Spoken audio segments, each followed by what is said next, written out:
Teman-teman pasti sudah sangat familiar dengan yang namanya Shopee ya.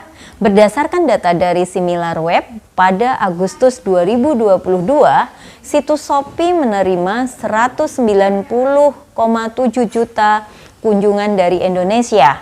Angka ini meningkat 11,37% dibandingkan bulan sebelumnya, di mana kunjungan ke situs Shopee berjumlah 171,2 juta pada Juli 2022. Tapi kenapa sekelas Shopee sebagai marketplace paling populer yang memiliki performa bagus jadi agak anjlok sekarang? Apa hal yang bisa kita jadikan pembelajaran dari kisah Shopee ini?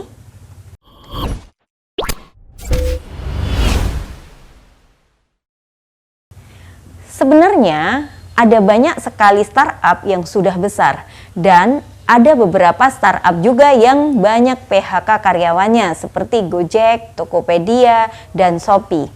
Namun yang akan banyak saya bahas adalah tentang Shopee. Kapan sih belanja online melalui marketplace ini dimulai? Dulu orang yang berbelanja online itu sering disebut orang yang malas karena tidak mau keluar untuk membeli keperluannya. Mendingan tinggal pesan lewat marketplace online, lalu transfer dan paket yang kita beli pun datang tanpa kita harus ribet-ribet kepanasan atau antri bayar ke kasir misalnya. Namun, bagi orang-orang yang sibuk dan merasa bahwa waktu adalah uang, pembelanjaan melalui marketplace ini dirasa sangat membantu dan sangat efektif untuk mempermudah kegiatan perbelanjaan mereka. Daripada harus antri di kasir yang dirasa wasting time. Tapi teman-teman tahu nggak sih kapan perbelanjaan online melalui marketplace ini dimulai? Bagaimana perjalanan marketplace hingga banyak sekali diminati masyarakat? Dan apa perbedaan dengan toko online? Jual beli online itu mulai populer di Amerika pada tahun 1995. Platformnya ada eBay dan Amazon. Dan di Cina mulai ramai karena Jack Ma mendirikan Alibaba. Dan Alibaba kini menjadi raksasa online marketplace. Kemudian baru pada tahun 1999 masuklah ke Indonesia dengan ramainya situs jual beli Kaskus. Kemudian pada tahun 2009 mulai muncul Tokopedia. Tahun 2010 menyusullah Bukalapak dan masuk Zalora asal Singapura pada tahun 2011.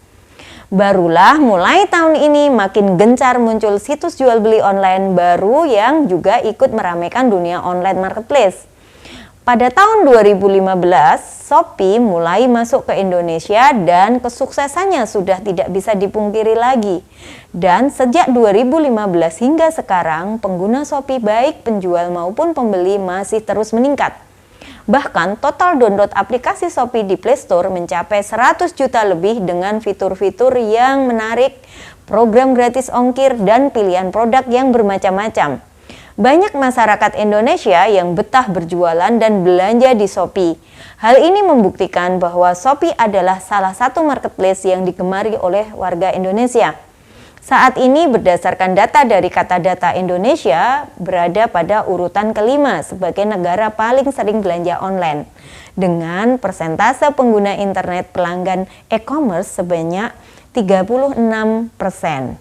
Pada urutan keempat ada Turki dengan persentase pengguna internet yang rutin belanja online sebanyak 38,9%. Hingga urutan pertama adalah Thailand dengan proporsi pengguna internet di Thailand yang rutin melalui belanja online tiap minggu mencapai 45,8%. Angka ini merupakan persentase terbesar di skala global. Wah, gimana teman-teman, performa online marketplace ini sangat hebat ya. Tapi teman-teman tahu nggak sih bedanya online marketplace dan toko online? Kadang masih ada yang salah mengartikan juga loh. Marketplace dan online shop adalah dua platform yang berbeda. Perbedaan utamanya terletak pada perantara. Marketplace adalah perantara yang menghubungkan para penjual dengan pembeli. Di sisi lain, online shop atau toko online tidak memerlukan perantara.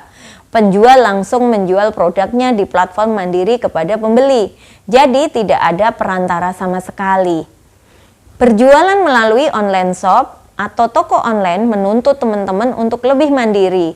Teman-teman perlu membuat website, mengelola pemasaran melalui media sosial, dan langsung berurusan dengan konsumen. Walaupun begitu, dengan mengelola website toko online sendiri memiliki keuntungan lebih banyak dibandingkan hanya berjualan melalui marketplace. Terlebih lagi jika teman-teman sudah mempunyai merek sendiri. Persaingan antar marketplace. Persaingan marketplace kini mulai gencar terjadi. Ada yang sama-sama bersaing antar marketplace, persaingan antar platform media sosial, atau bahkan marketplace ini bersaing dengan platform media sosial.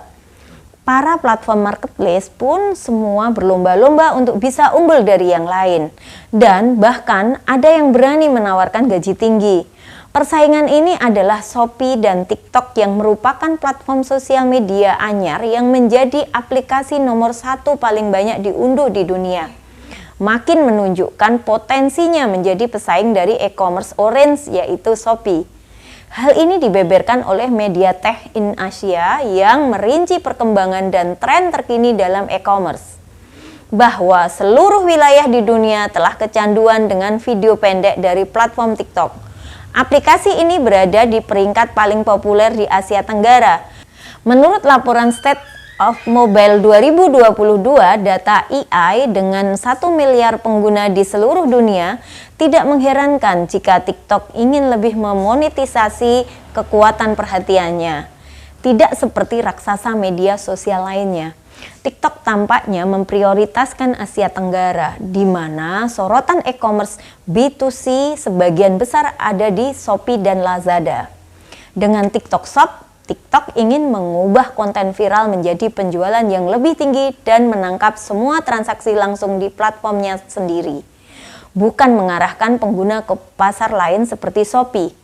Selain sebagai media mencari hiburan, nyatanya TikTok cerdas sekali dalam menangkap kesempatan dengan memunculkan TikTok Shop tersebut, sehingga para pengguna serasa sangat dimanjakan dengan adanya TikTok Shop ini.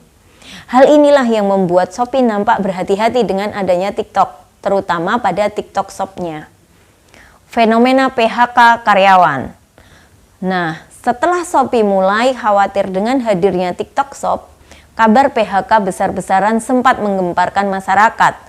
Bahkan PHK ini tidak hanya dilakukan oleh Shopee, namun dilakukan oleh beberapa startup lain seperti Gojek, JD.ID, Zenius, Ruang Guru, dan lain sebagainya. Tapi kenapa mereka sampai mem-PHK karyawan? Apakah ada yang salah? Hal ini didasari oleh situasi ekonomi yang sangat membingungkan. Apakah kita mau mengacu pada penurunan ekonomi atau penyerapan tenaga kerja? Selain itu, beban gaji yang ditopang oleh startup ini sangat besar. Bukan hanya gaji, namun beban gaji termasuk biaya pengurusan visa, tiket pesawat, fasilitas, dan lain-lain. Dengan beban gaji yang tinggi, itulah membuat startup memiliki tenaga kerja yang bagus dan hebat-hebat. Namun, sekarang pendapatan dari startup tidak memadai lagi untuk memberikan gaji sebesar itu pada para karyawannya. Padahal startup ini kebanyakan berdiri karena dana dari investor dan bank pun belum bisa membackup karena tergolong baru dan sangat berisiko. Berdasarkan pengalaman saya dalam dunia akuntansi dan bisnis, usaha yang dapat bertahan lama adalah usaha yang menggunakan modal sendiri terlebih dahulu, walaupun tidak menutup kemungkinan usaha yang menggunakan dana investor itu juga bisa sukses. Padahal startup ini kebanyakan berdiri karena dana dari investor dan bank pun belum bisa membackup karena tergolong baru dan sangat berisiko. Menurut saya, pada awal usahanya startup yang kuat ini biasanya menerapkan strategi bootstrapping terlebih dahulu. Kemudian setelah mulai berkembang dan bertumbuh, baru bisa menerima dana investor lain karena sudah mempunyai akar yang kuat. Nah, hal ini menambah dana dari investor untuk meleverage bisnisnya biar semakin bertumbuh. Usaha yang menggunakan dana dari investor ini memang lebih riskan, apalagi bila dalam kondisi ekonomi yang tidak menentu. Hal lain adalah fenomena bakar uang tanpa ada perhitungan, semakin membuat startup tersungkur. Bakar uang yang kebanyakan dilakukan oleh startup adalah karena suatu kompetisi, bukan karena adanya maksud dan tujuan dengan berbagai perhitungan matang, sehingga menyebabkan bisnis startup PHK karyawan atau bahkan gulung tikar. Analoginya begini, startup dengan keadaan seperti ini adalah startup yang sudah kelebihan lemak, maka untuk kembali sehat adalah diet. Artinya, startup yang awalnya merekrut banyak sekali karyawan dan gaji besar inilah lemaknya karena pendapatan yang diterima kurang memadai. Maka dari itu, startup melakukan perampingan dengan mem-PHK karyawannya agar bisa kembali sehat.